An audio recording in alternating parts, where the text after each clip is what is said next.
Hi friends, मैं रेशु ड्रोलिया और आपका मिन्स रेसिपीज चैनल में स्वागत है। आज मैं बनाने जा रही हूँ इंस्टेंट गार्लिक नान, वो भी विदाउट अवन। आज की बिजी लाइफ में किसी के पास इतना टाइम नहीं होता है, तो मैंने इसे बहुत ही कम समय में आसानी से बनाया है और वो भी विदाउट ईस्ट। आज मैंने जो इंस्टेंट नान बनाया है उसमें मैंने तवा और प्रेशर कुकर दोनों का इस्तेमाल किया है। तो चलिए इसे हम कैसे बनाएं ये देखते हैं। और मेरे वीडियो के नीचे लाइक का बटन है, इसे आप जरूर क्लिक करके मेरे वीडियो को लाइक कीजिए।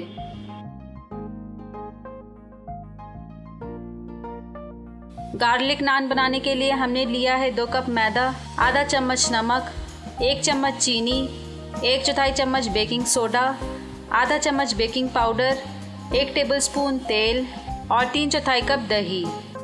और गार्निश करने के लिए हमने लिया है 2 टेबलस्पून मक्खन, बारीक कटी हुई धनिया की पत्ती और 1 टेबलस्पून बारीक कटा हुआ लहसुन।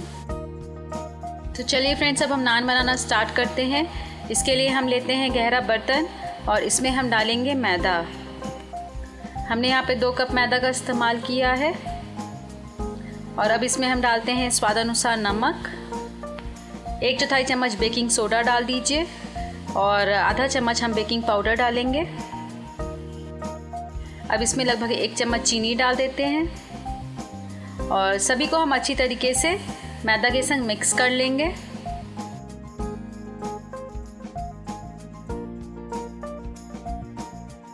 मिक्स करने के बाद हम मैदा को इस तरीके से चारों तरफ कर देंगे और बीच में एक होल बनाएंगे। और इसमें अब हम डाल देते हैं दही। दही डालने के बाद हम इसे बिल्कुल एक सॉफ्ट आटे की तरह गूंथ लेते हैं।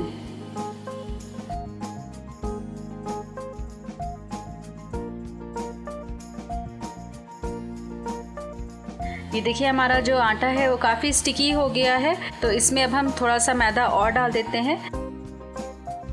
तो आप ज़रूरत के अनुसार सूखे मैदे का इस्तेमाल करके आटा गूंथ सकते हैं। ये बिल्कुल सॉफ्ट होना चाहिए लेकिन स्टिकी नहीं होना चाहिए। तो इस तरीके से हमने आटा गूंथ लिया है, ये बिल्कुल सॉफ्ट है। अब इसमें हम थोड़ा सा तेल डालते हैं और तेल डालकर भी इसे हम अच्छी तरीके से एक बार गूंथ लेंगे।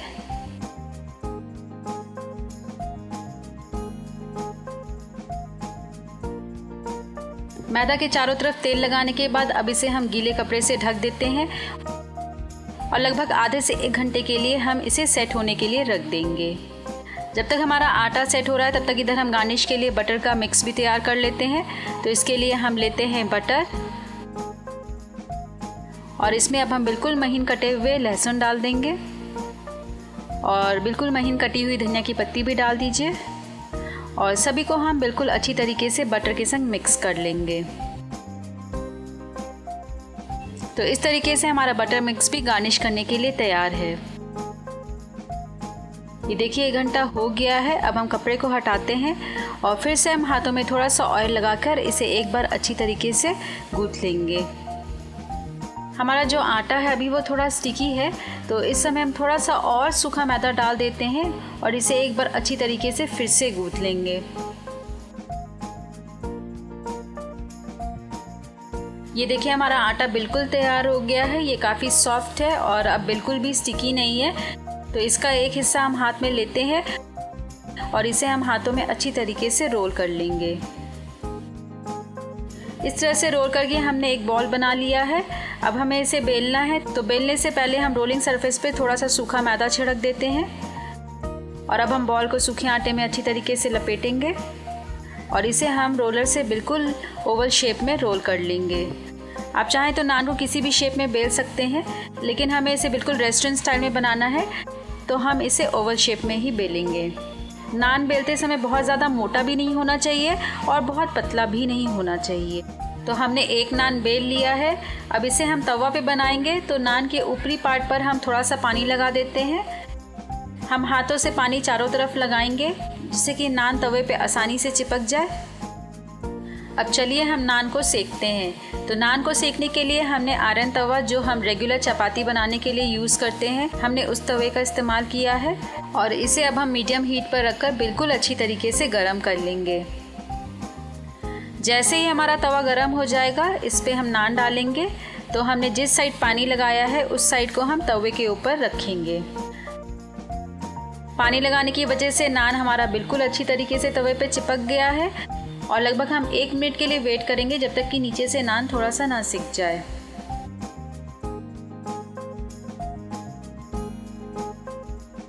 ये देखिए नान के ऊपरी पार्ट पर बहुत सारे बबल्स दिखाई दे रहे हैं और कलर भी चेंज हो गया है।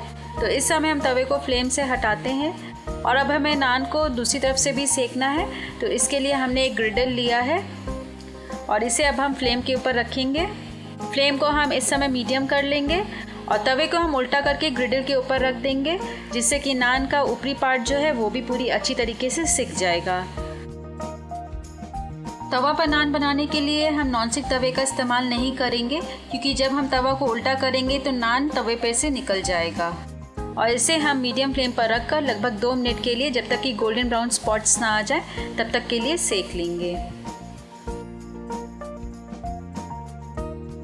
ये देखिए हमारा नान बिल्कुल सिक गया है नीचे की तरफ से। अब हम तवे को सीधा करेंगे और नान को हम तवे पे से निकाल लेते हैं। इस तरीके से हमारा नान तैयार है। अब इसे हमें गार्निश करना है, तो हमने जो बटर मिक्स बनाया है इसे हम नान के ऊपर बिल्कुल अच्छी तरीके से लगा देते हैं। हमने बटर में गार्लिक का भी इस्तेमाल किया है। यदि आपको गार्लिक फ्लेवर नहीं पसंद है तो आप चाहें तो विदाउट गार्लिक भी बना सकते हैं। तो इस तरीके से आपका बटर नान भी तैयार हो जाएगा। इस तरीके से हमारा एक नान तैयार है। अब चलिए हम इसी तरीके से दूसरा नान भी बना लेते हैं। तो सेम वही तरीके से हम इसे ओवल शेप में रोल करेंगे और इसके ऊपर की पार्ट पे पानी लगाकर इसे हम तवे पे रखेंगे और इसे भी हम सेक लेते हैं। मेरी और भी रेसिपीज़ देखने के लिए आप ऊपर दिए गए सब्सक्राइब बटन पे ज़रूर क्लिक कीजिए और मेरे चैनल को सब्सक्राइब कीजिए। अब तवे को हम उल्टा करके नान के ऊपरी पार्ट को भी सेक लेते हैं। तो हम फिर से ग्रिडल लेंगे और इसके ऊपर हम तवा रखेंगे। आप चाहें तो बगैर ग्रिडल का इस्तेमाल किए हुए भी नान बना सकते हैं। सिर्फ ध्यान रहे कि तवे को हम डायरेक्ट फ्लेम के ऊपर नहीं रखेंगे, इसे हम फ्लेम से थोड़ा सा डिस्टेंस बनाकर ही रखेंगे। तो इस तरीके से हमारा दूसरा गार्लिक नान भी तैयार है और इसे भी हम बटर मिक्स से गार्निश कर लेते हैं। तवा पे कैसे नान बनाए ये तो हमने देख लिया है। और यदि आपके पास भारी तवा नहीं है तो आप उदास ना हो, आप इसे प्रेशर कुकर में भी बना सकते हैं। तो इसके लिए हम लेते हैं प्रेशर कुकर। हमने जो प्रेशर कुकर लिया है इसे हमने बिल्कुल ऑयल से हल्का सा ग्रीस कर लिया है, जिससे कि नान बनने के बाद आसानी से उतर जाए और प्रेशर कुकर में ना चिपक पाए। अब प्रेशर कुकर को हम बिल्कुल अच्छी तरीके से गरम कर लेते हैं। तो इसे हमने उल्टा कर दिया है और इसे हम अच्छी तरीके से गरम कर लेंगे। ये देखिए हमारा प्रेशर कुकर बिल्कुल अच्छी तरीके से गर्म हो गया है। तो हम इसे फ्लेम से उतारते हैं और सेम वही तरीके से हमने नान को बेल लिया है और इसके हम ऊपरी पार्ट पर पानी लगाएंगे।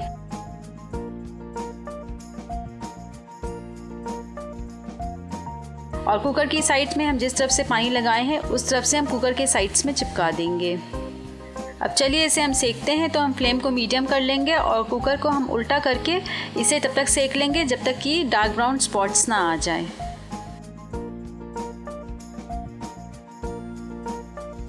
ये देखिए हमारा कुकर में भी नान बिल्कुल तैयार है। अब इसे हम निकाल लेते हैं और इसे भी हम बटर मिक्स से गार्निश करके बिल्कुल गर्मा गर्म किसी भी करी के संग सर्व कर सकते हैं। Hope you like this recipe. अगर आपको ये रेसिपी पसंद आई है तो मेरे वीडियो के नीचे सब्सक्राइब का बटन है, इसे आप जरूर क्लिक कीजिए और मेरे चैनल को सब्सक्राइब कीजिए।